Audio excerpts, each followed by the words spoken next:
Hello, everyone. My name is Ryan Cam, and welcome back to the 60's Project, where myself and Russell Howell will take a look at as many movies as we can from the year 1960. Russell, how are you? Doing good, man. This should be a fun one. Our schedules were a little bit busy this week, so we only got one to talk about, but nonetheless, we still have something to talk about.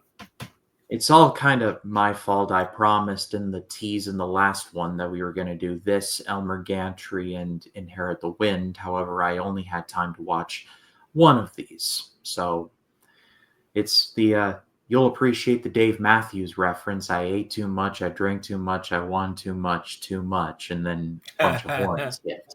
There So you go. I like it.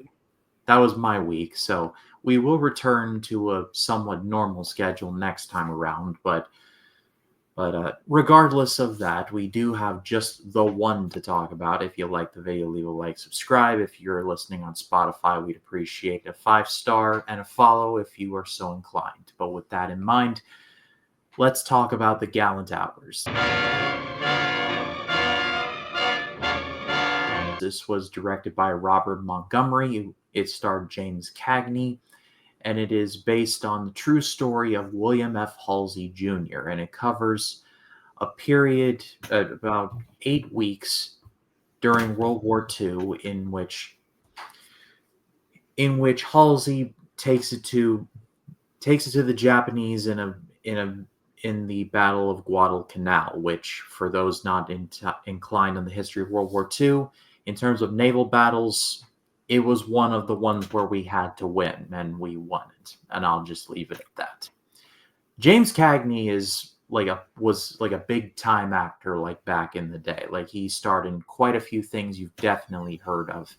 So part of me was like, well, at least he's going to be good. And this is good. However, I am just struggling to remember anything about this. Yeah, no, Cagney, obviously, when you think of actors like, you think Bogart, you have Cagney in the same breath, Jimmy Stewart. Yeah, and kind of what you said, it's one of those ones where you kind of like, you're like, I kind of like it's like kind of it's like kind of documentary. You have like narration and stuff like that, but then sometimes the narration can kind of get a little old after a while. Do you know what I mean? What drove me nuts is that a character would speak like we're talking to each other, and like mouths are moving and words are coming out.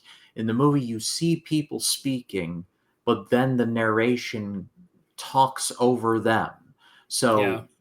I thought something was wrong on my Tubi. Like, I'm watching this on Tubi and I see, I'm Yeah. like, maybe the audio's out of sync, but then I close it, I reopen it, and I listen to it again. I'm like, oh, this is a deliberate choice. I do not like this at all, because Yeah. it's a pet peeve of mine when people like talk over each other, just not just in movies but in life. I like, if I can aim for it, I try not to talk over people myself. I'm guilty of it sometimes. It happens to everybody, I'm sure. But just like when like people are having at it and it's like going like this, I'm just like, okay, one at a time, one at a time, one at a time. I beg you, please. And here, it's not exactly that, but it's just a case of someone's clearly talking in this narration, like, this general served bravely in this battle, and now he's here. I'm like, excellent. Like, can you butt out? I want to hear what they have to say here. And it's like, it Yeah. never really does. Graduated fifth in his class out of 86 students. Born and graduated in 1904. Yeah, it's one of those things where the movie, it can take away from the movie a little bit, and then there's just so much unnecessary. I feel like unnecessary overlap with that, with the narrator. Kind of throwing that out there. It's stuff that you really don't need to know. I mean, it's not that big of a deal. If you want to know about it, I'm sure you can read about it. Like, oh, okay, he finished sixth in his class. Okay, but that doesn't do anything for the film. Do you know what I mean? That can take away from it a little bit. And that's what I did kind of notice, because they do it a lot. And the thing I wish they would have done when the Japanese were speaking Japanese, I wish they would have just had subtitles, let you know what they're saying, as Yeah. opposed to kind of like butting in and saying, oh yeah, like this guy likes to take pictures during his hour break. Sometimes he likes to take a nap. It's like, I mean, okay, yeah, that's great, but I want to know what's going on. You know what I mean? Like, I'm not asking for it to be dubbed like one of the old Godzilla movies where it's like the mouth is moving but the Yeah, voice is not matching, where yeah, it's like Godzilla, like something like that. I'm yeah, not asking for that, but just something underneath to like subtitles, like you said. That would yeah, have helped like quite a bit. And what also just killed my enjoyment for the movie is that most of the scenes are all dialogue and it's all this narration, and there's not even a submarine battle. So like yeah. it's all the scenes of the commanding officer must rest, and like I'm perfectly fine, and it's like this is not as riveting as you think it is. Like I'm not asking for Pearl Harbor. I'm not asking for something like that. What I am asking for is something, anything beyond just we must cut the Japanese off here. Like something to just Yeah. break it up. But just relax. You need your shots. You'll be fine. You need your shots. Must give James Cagney shots. He needs his Apparently. shots. Yes. Yeah. Um yeah, and then there's times where you're like, what the hell is going on? Like you're kind of like what the hell is going on? What are we doing, you know? Yeah, this structure of this movie is very weird because it's Yeah. told almost exclusively through flashbacks. Like it has one scene where it's Halsey is retiring and he is Yeah. like, "Thank you all for all of this like pomp and circumstance," and then it's like, "Let me tell you about the time of Guadalcanal." I'm like, I would have much rather have it just be like present and then have the flashback at the end. I don't know. That Yeah. apparently was just too much to ask. Well, because he's survived it, so there's no suspense there. Do you know what I mean? There's no like, Yeah. you know, um, you have Matt Damon's character in Saving Private Ryan crack the tear in his eye. You know what I mean? Like you already know that he survived. He survives it, so that's kind of almost like the suspense is like kind of like taken away off the table there. Um, but yeah, it's like he's retiring, but let's talk about those 4 weeks leading up to the retirement. You know what I mean? Like, I mean, I don't know. I liked it at first. I liked how we were doing it from the like in the beginning, but then I'm just like, we're still doing this, huh? We're still gonna do this. Yep, we're still. we Yep, are they're we still are narrating. stuck with these people Yep. for nearly 2 hours. Yeah.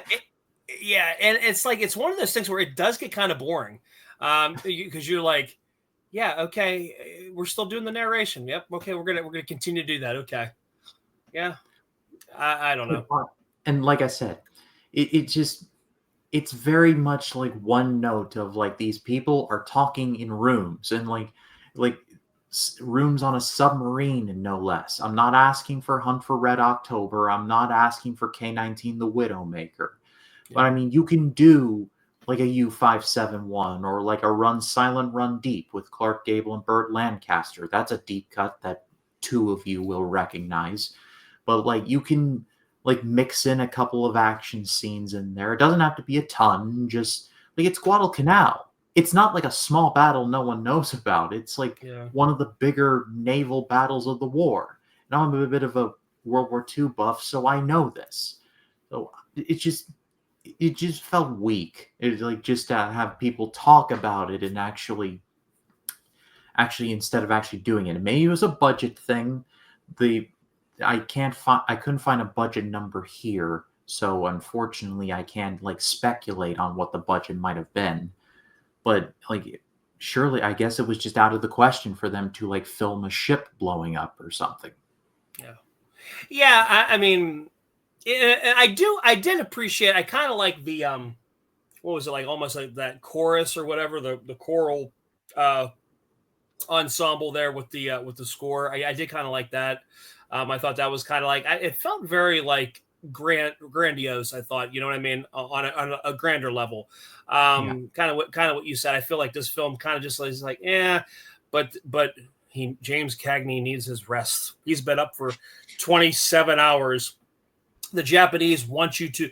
That's why they're bombing. They want you to not get some sleep. You know what I mean? I'm like, it's just like, And then the other Japanese guy he did training in Washington D.C. and stuff like that. So he was part of I'm like, why does he hate the American when he was a soldier? I don't know. Why is that relevant? Why is that relevant to anything going on here? Yeah, and if that's the case, if he did train in DC and people knew him, he's a great chess player. You know what I mean? Why does he want to? Why does he want to? Destroy kill the American people then? That he trained with. You know what I mean? That just doesn't make much sense. I don't know. I couldn't tell you. Honestly, for me, this movie is pretty forgettable. It's not completely irredeemable or just flat out terrible. There are James Cagney does his job. He's good. Yeah. You were talking about, the score is very good. Outside of that, this movie just has one gear and it stays in that gear for the entire thing, and it gets very tiresome after a while. Yeah, it's almost like gassing a car at a red light and you're in neutral. Do you know what I mean? It's like it's like, well, we're not. You really don't go anywhere, man. It's kind of unfortunate because you do have heavy hitters like James Cagney, and he does a solid enough job doing this. Almost kind of what we said with Brando's film that we reviewed. You know what I mean? The Fugitive Kind. You already know what he can bring to the table, and it's still great to see somebody like that on the screen, kind of your James Cagney and stuff like that. But it's just I feel like he can only do so much for this film. And I said, outside of the score, I don't really, those are the two silver linings in it, and I think it's just kind of the rest of the way there. It's very forgettable. Like I said, I did kind of like the narration. I thought that maybe that was just a little bit going forward, but I didn't realize, we're doing it the whole entire 2 hours of the film. And it kind of takes away from the, kind of what we were talking about. When you're talking over other people, I want to hear what the Japanese folks, I want to hear what the soldiers are saying to one another, to their commander and stuff like that. I think that would have been a little bit more intimate. It would have been a little bit more, there's more connection there, with the audience being connected to, just to see what's going on in this intimate moment of war. You know what I mean? You kind of want to know, what's their strategy with, Guadalcanal and stuff like that. What is, the American strategy going forward, because they are, vastly outnumbered, and they need to, they need to, win this in order to win the war. You know what I mean? So it's one of those things where it's I wish we could have got a little bit more behind the scenes, so to speak. And I feel like we just really didn't get that in this film. Yeah. Well, I pass it off to all of you. What did you think of this movie? If you've seen it, let us know in the comments. We would love to read what you have to say. We will, in a couple weeks' time, return to the 60s, and we will cover Elmer Gantry and Inherit the Wind. I am holding myself to that standard.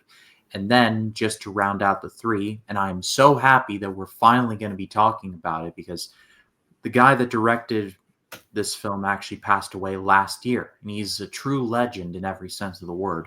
We're going to be covering House of Usher, which was directed by Roger Corman, who, in terms of independent filmmaking, walked so others could run. And if you've ever enjoyed movies directed by guys like Francis Ford Coppola, Jonathan Demme, or Ron Howard, you can thank him for getting them started, and just a lot of other things. And he was a very talented director himself. House of Usher is severely underrated, and Russell, if you've never seen it, I can't wait for you to see it.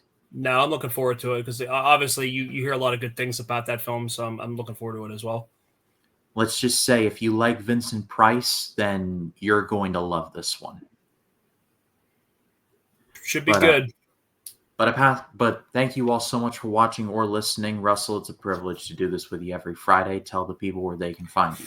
Yeah, Notorious by Chance is the podcast, is the Facebook group. Go ahead and join. I think we're at 599 members. Like we're right on the cusp there of 600. So, spread the word, and we will get back to recording. I know Chance has been busy. I've been busy. We just kind of we'll get back to our regular scheduled programming. You guys can also find us NBC Podcast on X and on TikTok. Yeah. There we go. And as far as next Friday goes, we will return to the year 2000 to take a look at Ghost Dog Way, the Samurai here on Earth, and Leprechaun in the Hood. Your prayers are greatly appreciated in advance. But for Russell, my name is Ryan Cam. We will see you all in the next one. Y'all take care.